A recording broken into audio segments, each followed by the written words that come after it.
Okay, welcome back. This is the fourth tutorial for animation. It involves using the motion guide layer. I'm working in Flash CS5. Hopefully you'll be doing the same or something very similar. However, it does work in any version of Flash. It works in right from Flash 6, Flash MX, all the way up. So, as you can see, I've got three layers.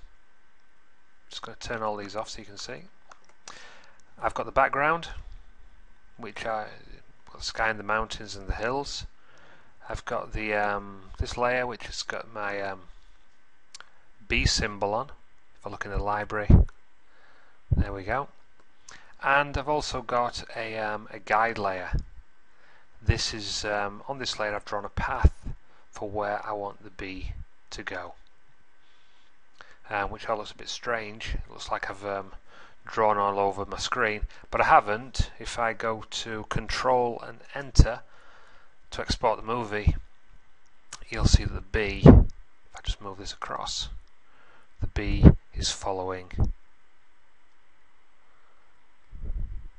the path we've drawn. So how do we do it? Let's have a look. I'm going to close this. In fact, no, yeah, I'll close that. I'm not going to save any changes. And I've got a new scene here. Now I've copied, before I closed it, I've copied the B, and I'll put this on the website so you can download it. But what I would rather you do is have a go at drawing your own flying object. It could be an insect, it could be a bird, it could be a plane, a spaceship, an helicopter, whatever you want to draw. Once you've drawn it, you need to turn it into a symbol. Once you turn it to a symbol, it will appear in the library, just like this here. And we name it BMC, or you'll name it Helicopter MC, or whatever you've drawn. Remember though, it is a movie clip. Don't save it as a button or a graphic. Do it as a movie clip. That's what the MC stands for. Right, I'm going to drag my B to the stage, like so.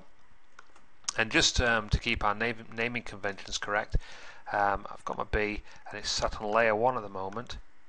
I'm going to rename layer 1 to B. Click on the B and I'm going to modify it, transform, free transform. And I'm just going to make this a little bit smaller.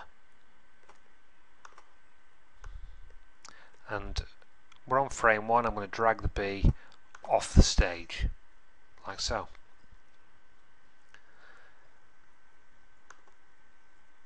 Now for the next step, what I'm going to do is I'm going to create a guide layer for the B, somewhere for the B to move.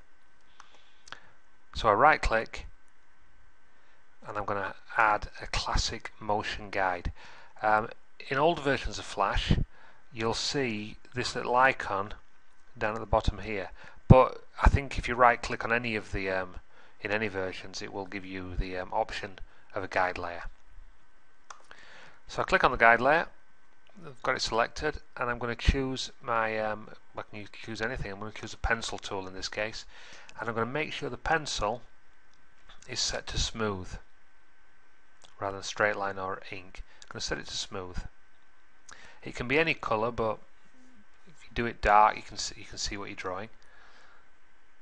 And then we'll start using the pencil and draw a path which we want the B to take. What you must remember when you're drawing the path is not, it can be as complicated as you want, but the lines cannot cross.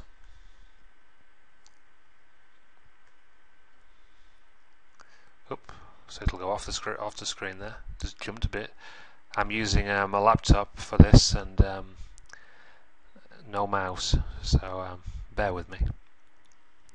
And there we go. So we've got the guide layer. So the B hopefully will follow this path. So step 1. I want the B to fly across it for 50 frames. So in the guide layer I'm going to press F5 As you can see, that layer has remained through there. On the B layer, I'm going to press F6, and that will give me a new keyframe. So I've got keyframes on both layers, for one for the B and one for the guide. On layer 50, for the B, I've got a keyframe, but I've pressed F5 on the guide layer, so all I've got is 50 frames. With the B, with this selected, I'm going to drag this B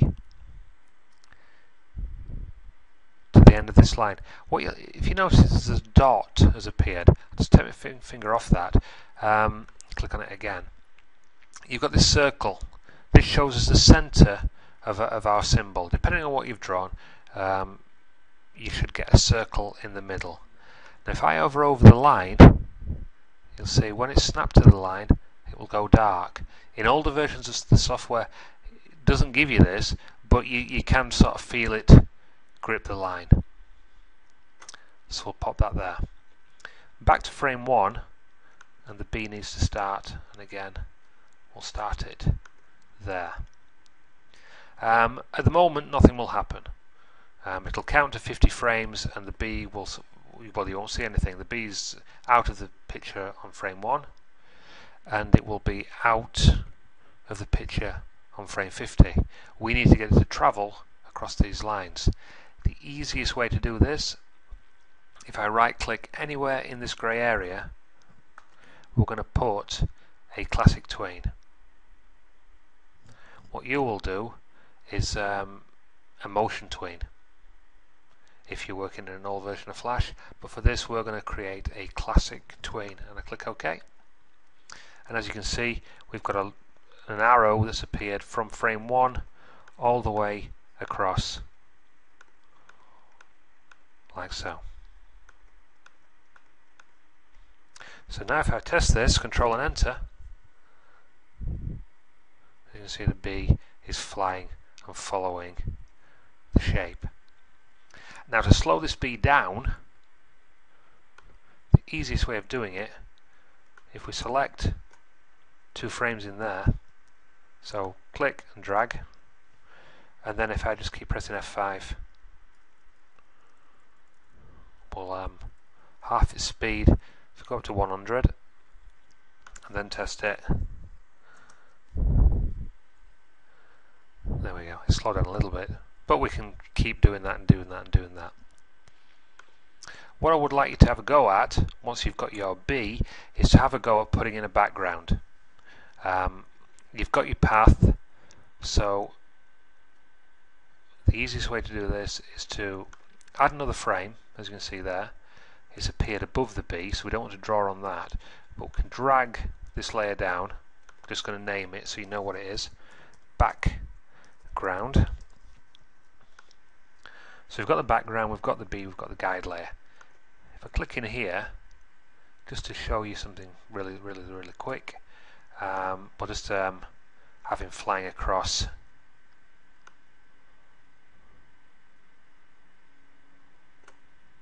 a green garden, and then if I get my paintbrush,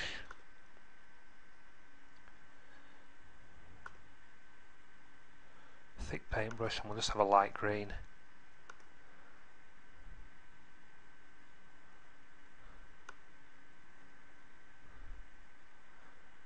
Actually, that's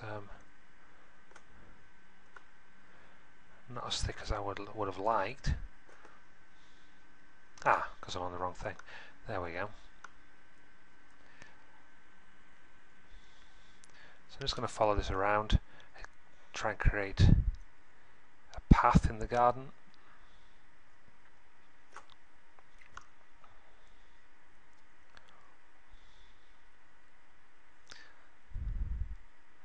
Like so.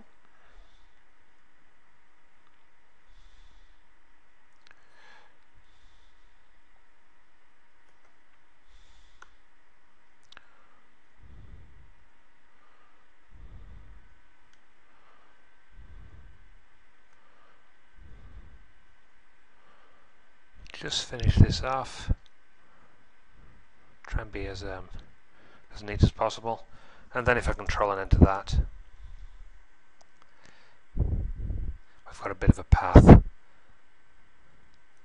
a bit of a garden path for the bee to fly around. Hopefully your backgrounds will be a lot nicer than that. What you could do, the final thing, just to finish it off. In fact, no. I'll tell you about another bit, and then I'll tell you about the final thing.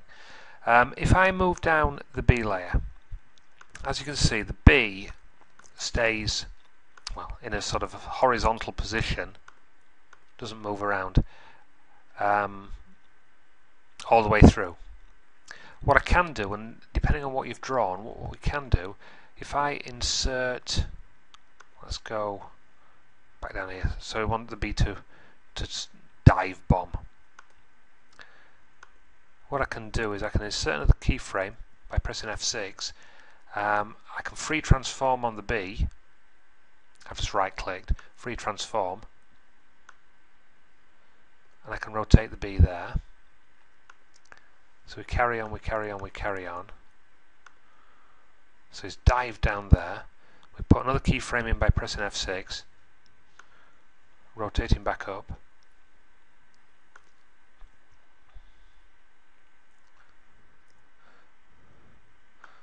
Have him dive down there a bit.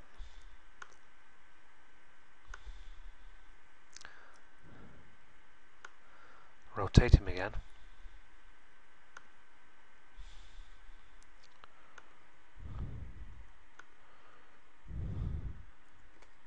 What you can't do, unfortunately, is get him to turn round. I'll just leave it like that. Control and enter.